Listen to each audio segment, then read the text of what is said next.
Good day, guys. Thanks for visiting Richard's Corner. This is Richard behind the camera, and we are revealing another haul from Value Village. I'm combining the two trips into one reveal video because one trip was actually just full of one certain type of Lord of the Rings figures, and then the other trip had some Star Wars and miscellaneous stuff. So I'm combining the two hauls into one video today. So without further ado, we're going to clear this off and we're going to show off what we found in these packages. Okay, so the first items we have today, they were $6 a package before any discount, and they were very appealing to me because they contained something that resembled Lord of the Rings, and sure enough, if I go to my computer screen here, I actually found out that it is actually from the Lord of the Rings Combat Hex board game, pardon me. So yeah, this is a picture of the box that the Lord of the Rings Combat Hex game came in, and these figures, it's really unmistakable here if I look looking at these bases that they resemble the bases that are on these toys today. So let's take a closer look at them and see if I did well here. I spread it out a little bit, and we'll just open this first one here. Okay, whoa. Okay, now I'm just gonna, oh, that's a big one. Oh my gosh, that's an exciting find for me. So if you are a fan of the Lord of the Rings, you will recognize some of these characters immediately. There is the Dark Lord right there. Sauron. And there's also a few other characters here. We've got some of the Knights of Gondor. Another knight from Gondor here. Let's see who else we have. Wow, we've got just a ton of figures. Okay, this is from the bad guys there. That's one of the human armies there that sided with Sauron. I think this is one of the... No, that's another soldier here. I'm not sure if it's going to focus here. But there are a ton here. Oh my goodness, I can't believe how many there are. Okay, here's one of the orcs there. And then there's one of the hobbits. Let's see if we can find a name. Oh, that's actually Pippin. That's Pippin. That's awesome. There is a base without anyone. I find this base really funny. I don't know if you can read that, guys. Frodo wearing the One Ring. It's empty. I find that hilarious, but that makes sense. Frodo does go invisible when he's wearing the ring. And then this is just another elf here. Really cool. Look at that. Now, considering that these are miniatures, like these are tiny, like they're like maybe an inch high, if that, and there's an immense amount of detail in these characters. I'm really impressed by these figures. There's so many in one package here, and I've got 4 packages of them, 4 packages of these figures. Here we go, more of the bad guys. Let's see if I can fill the tabletop here. Oh, here's another double. Oh, look like the horse soldier from Gondor there. And, oh, one of the elves. Here we go. That's kind of cool. I'm just going to keep emptying them out here. Very nice. One of the kings, the old kings that are now ring wraiths. Oh, look at that. Cool. There are so many here. Holy smokes. I knew this was a haul, but I can't believe just how many there are here. Uruk-hai. More elves. Sorry, I don't want to step on the invisible Frodo. Here we go. 2 more packages. I think I'm going to time-lapse this a little bit so that we can actually get through them all without it being a super, super long video.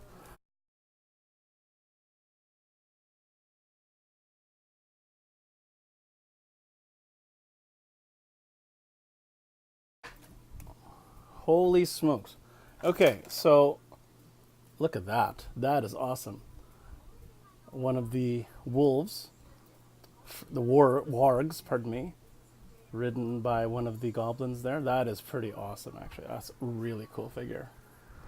Look at that. That is awesome. Sorry that it's not focusing here. It's got so many different items to focus on the table here. Look at that. Here's Gimli, right on. One of the Fellowship right there. There's Pippin again. Let's see here. Oh, what's this green guy?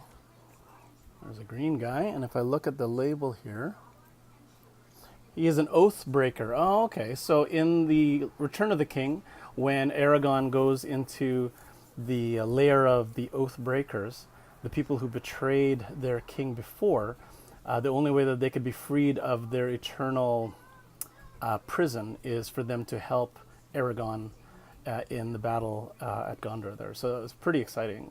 But that's kind of cool that there's actually a figure for that. Corsair of Umbar, one of the soldiers probably here. This is kind of cool. There are so many characters here. Holy cow. Nice. Theoden, King Theoden, slashing down with his horse, his battle horse here, war horse here, just going down on one of the goblins there. That's an awesome pose. If I can just stand them all up here. There's just so many to go through here. I can't even go through them all. Oh, look at that. That's beautiful. A Gandalf. That is so cool. At the bridge, when he's facing off against the Balrog, that's for him lifting up his sword and saying, "He shall not pass." That is so awesome. That is quite the haul. Now, obviously, somebody had a big set and was a little bit tired or just cluttering up their collection. To acquire this many figures, like that is not a cheap investment as far as a board game is concerned. The picture that I showed you on eBay, that starter set is $8.40 US, and there's only a handful of figures in it. And the expansion packs alone can cost anywhere between $10 and $30. So this is an amazing collection. I picked this up for 25 bucks. This is awesome. There's no way I would have paid only $25 to have these many really cool miniatures. So yeah, that is quite the find. Now I know that I've been changing it up on my videos here to sort of keep a bunch of them on the table as I amass them, but you'll understand that I have to clear these off to show off what else I have in my reveal here. But isn't that amazing, eh? What a great find.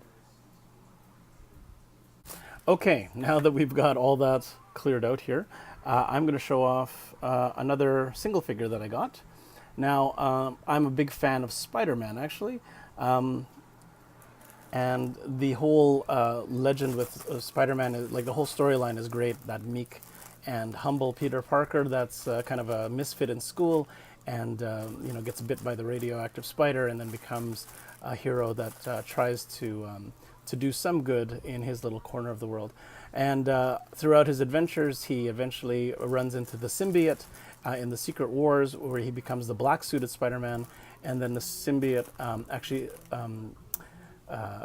bonds with sort of an anti-hero kind of guy. He is Eddie Brock, and that's who this is right here. This is the Eddie Brock Venom.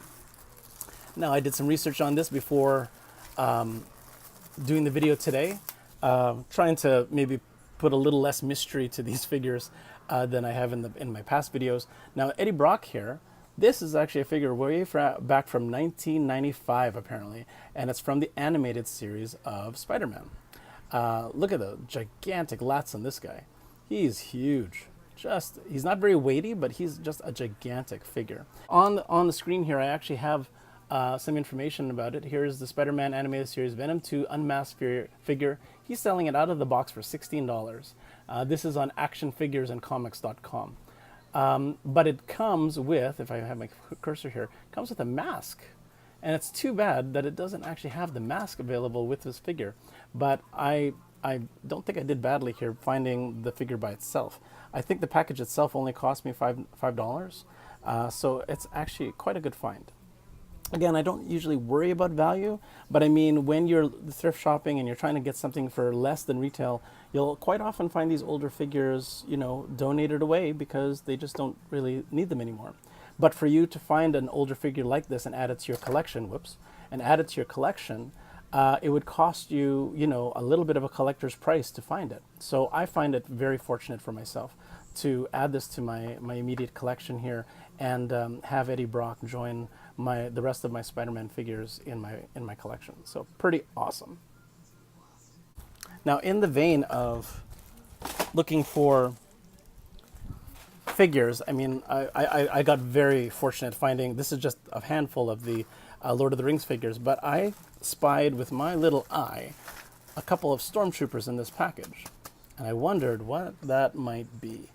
And a little bit of research before starting this video revealed that there was a board game a long time ago, and it strikes me as something that I remember, called Star Wars Command Epic Assault Set.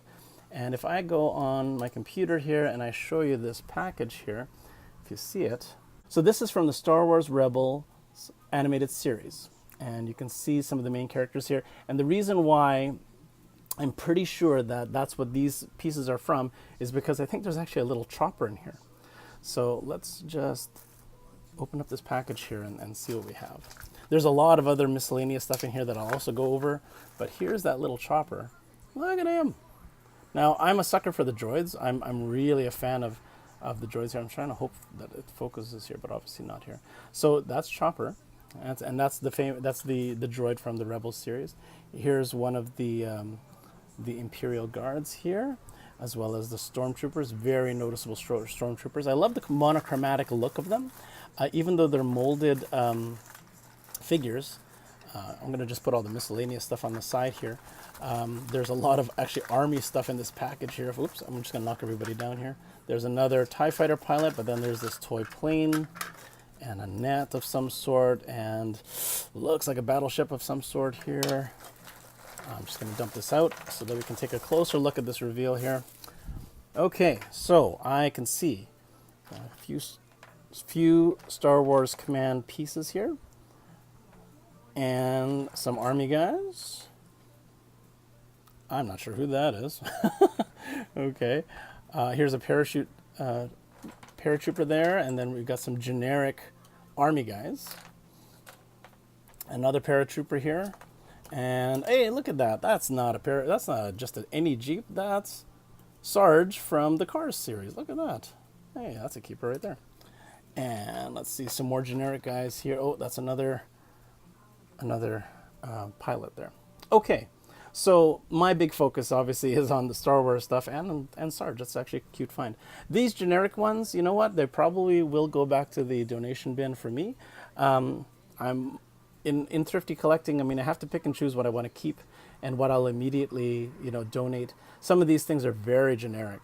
The Green Army guys, they're kind of cool. Oh, wait a minute, that's not a Green Army guy. This guy is actually. Oh yes, hang on. Sorry, I'm just positioning her. Oh yeah, she's the bounty hunter from Rebels as well. Nice. I'm going to add that to my keeper pile there.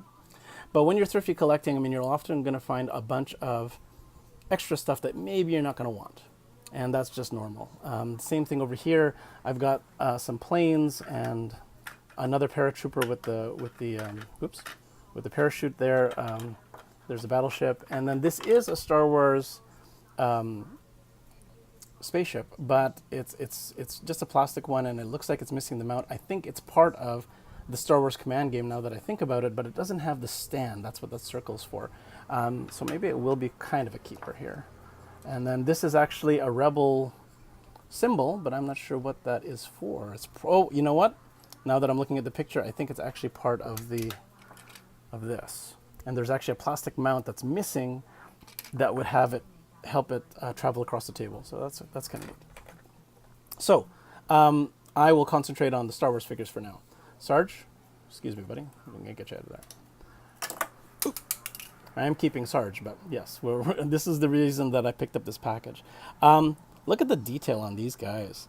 For monochromatic figures, like just black and all white and orange and the one red figure and the sort of the gray Imperial soldier things, this is actually a really, really nice set of characters. Like, if I was so inclined, I don't have a steady enough hand, but I could, repaint some of these Stormtrooper pieces. Now, I am, it's no secret that I'm a sucker for Star Wars kind of characters, but when you look at these pieces, I mean, they're definitely like keepers for me. But I can't imagine myself buying a whole game set just for these pieces. Believe me, it's crossed my mind, but I mean, realistically, it's not practical for me to just buy a game just for the game pieces. I'm probably not the only one that's gone through that. If you have a story like that to share, please share it in the comments below, because I'd like to know I'm not alone in this. I've seen really cool Mario sets and really cool Star Wars sets, like even the chess sets. Some of those figures are awesome. You know, this is just a tabletop plastic pieces, you know, like it's a tabletop game. But I mean, like just the level of detail for a tabletop game piece is really, really cool. Yeah, it's just a single molded piece. Yes, it's just, you know, they're static. That you can't pose them. But I mean, putting that game aside and just looking at the figures, isn't that cool? I think so. So yeah, those are definitely being put in the keep pile while the other things will be in the donations. Okay, in the next package here, we have a few more Marvel related characters, but look at this backwards headed Hulk. That's another Funko Pop. You got it. So let's reveal what is in this nice big package here. Again, there's a lot of random figures in this package, but some of the pieces in here are obviously a draw for me, and it's the reason why I do this collecting in the first place. So let's get the obvious out of the way here. Look at this Hulk. Poor guy. Let's see if I can twist him around here. Oh, no, that spring is in bad shape here. He has been, oh, there we go. Nice. Ah, there we go.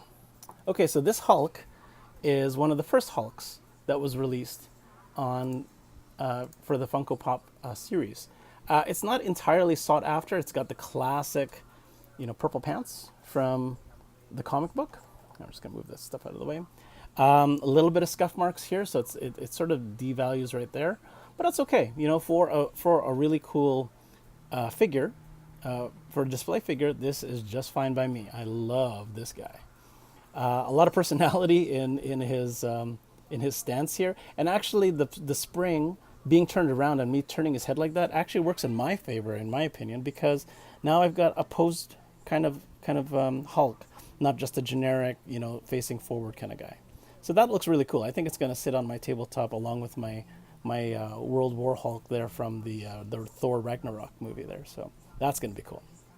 But there's much more in this package, obviously. So I'm just going to put Hulk aside and look at a few of the other items that I found here. Some nice stylized Iron Man here in his classic Iron Man 2 pose here. You know, landing and making that very dramatic entrance of his. This is a really nice molded figure.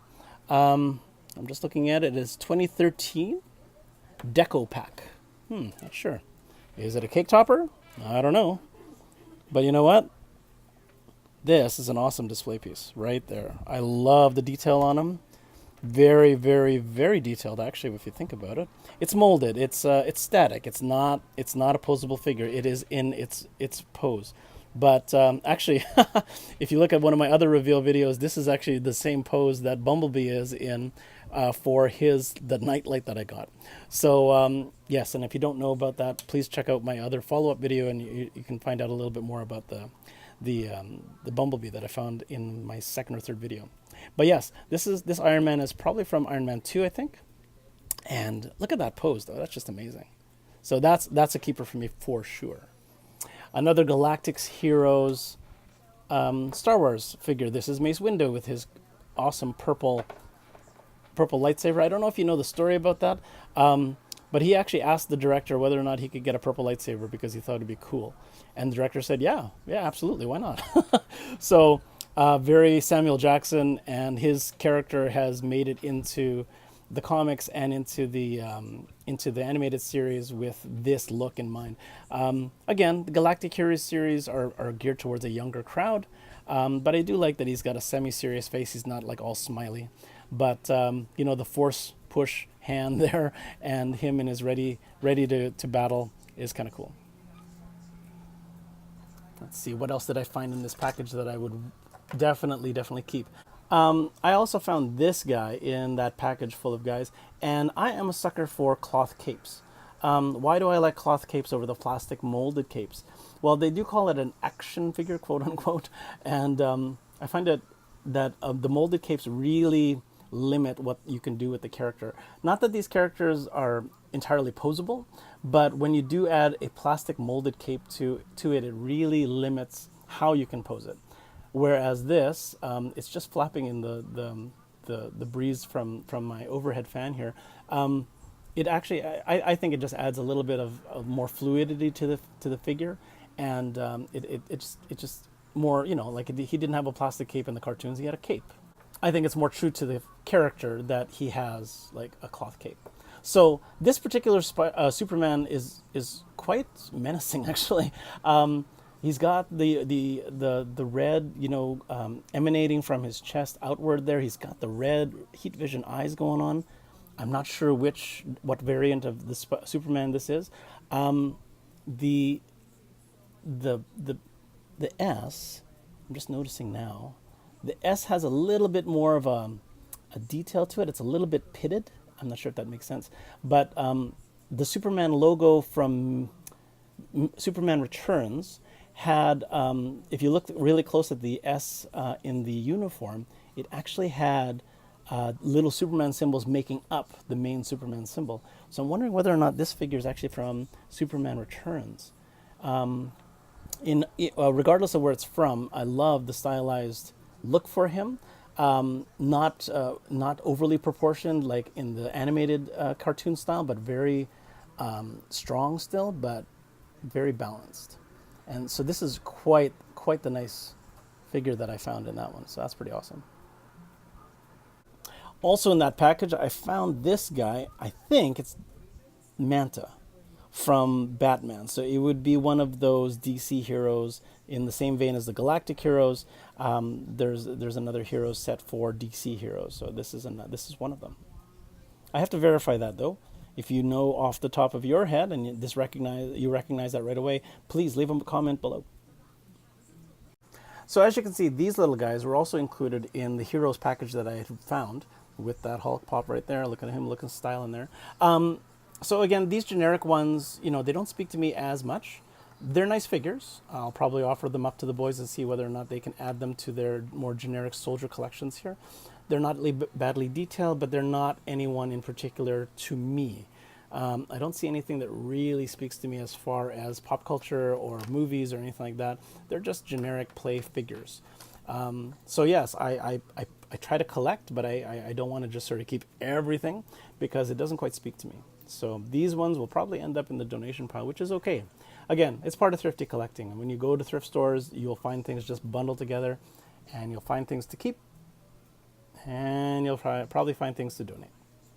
I guess it's also worth saying that, not that it's a bad thing to donate things back to thrift stores when you buy stuff, but I mean, other kids may find a lot of enjoyment from them. So don't feel bad about, I paid for this and I only got this that I wanted to keep. Well, you know what? You're also donating and supporting a thrift store. And if you're donating things back, then, kids that would enjoy these will definitely appreciate the opportunity to buy these at a lower cost. So that's cool.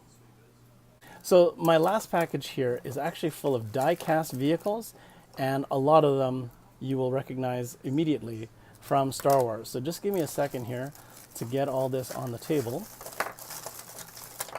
Blah. Okay, here we go. Now, there's obviously a mix of both Star Wars. Oh, we got some stands here too. That's actually handy. I'll show you that in a second. Of Star Wars as well as generic die-cast planes here. So the planes aren't actually bad. Actually, here's a nice old Army, looks like a German plane here. German fighter plane. That's actually really nice. Heavy die-cast. That's really nice, actually. Here's a fighter plane, but very generic. Made in China. It's metallic looking, but it's actually very light, so I think it's mostly molded plastic here. With a metallic finish, though, that's a pretty nice plane for, nice plane for a plastic figure. This Pan American actually is heavy. That's actually a die cast. Looks like one of those souvenir planes that you would get after a flight. The stickers are a little bit worn here, but it's actually not a bad plane. Landing gears, that wouldn't be a good landing for a plane, though. It's missing the landing gear right here. So, but a nice figure. But I'm going to put those aside and show off the big chase for me here were these Star Wars guys. Now, there are quite a few Star Wars die-cast vehicles out there. It's not hard to find these actually, but they have been out for a little while. This is like the U vehicle, the U-wing from Rogue One. in its battle ready mode with the wings there. This is one of the Rebellion's X-wings. Poor guy's lost a couple of his lasers though, so it's been well loved, I guess. This is one of the, look at that, another X-wing with, oh, it's lost. Oh boy, didn't realize how rough these were in. It's lost a couple of his wings here down here too. So we maybe make a ruins kind of scene with that, I guess. This is one of the ghosts from Star Wars Rebels, which is actually a kind of a freighter. Then of course we've got one of the Star Destroyers here, and then this guy is actually, you don't actually see it in Force Awakens, but it is from Force Awakens. It's actually a smaller transport for the stormtroopers there. And then of course we have our very recognizable TIE fighter there. So I really enjoyed these Hot Wheels miniatures. They're not hard to find, or they weren't hard to find actually. You can still find them in Dollaramas, actually brand new, for about $3 or $4. When they first came out, they were at least $7 or $8 each. But these ones have been well loved. It's a little bit debatable whether I want to keep the broken ones or just keep the ones that are all intact. Even this U-wing has got a missing jet right there. So yes, they've been all well loved, but that's not a bad thing. I mean, that's what toys are supposed to be done. I said I was going to show you what these bases do. All the bases have a little bit of a spot here that fit underneath the ship. So when you display them on your desk, it actually elevates it from just sitting on top of the desk and gives it a little bit of motion there. So that makes it a little bit more dynamic. It also helps when you're displaying multiple ships on a shelf or something. You can see multiple ships without taking up real estate. So you can have a destroyer underneath the Ghost here, just so you can sort of see things versus having to look directly over top of a display. So that's very handy. But yeah, not a bad find. Again, a lot more generic stuff in there compared to what I wanted to keep, but a good find nonetheless. So thanks for visiting Richard's Corner, and thanks for watching this haul video. This is just a bit of what I'm going to be keeping from all of that. If you have any more comments, or if you think I've missed anything or misinformed you, please leave them in the comments. The more I learn from you guys, the more I learn as I continue my journey as a thrifty collector. So I wish you happy hunting and happy collecting. I hope you find some awesome thrifty finds like I have. And please stay tuned for an overflow video that I'm going to be posting in the next little while. But in the meantime, this is Richard from Richard's Corner signing out, and we'll see you next time.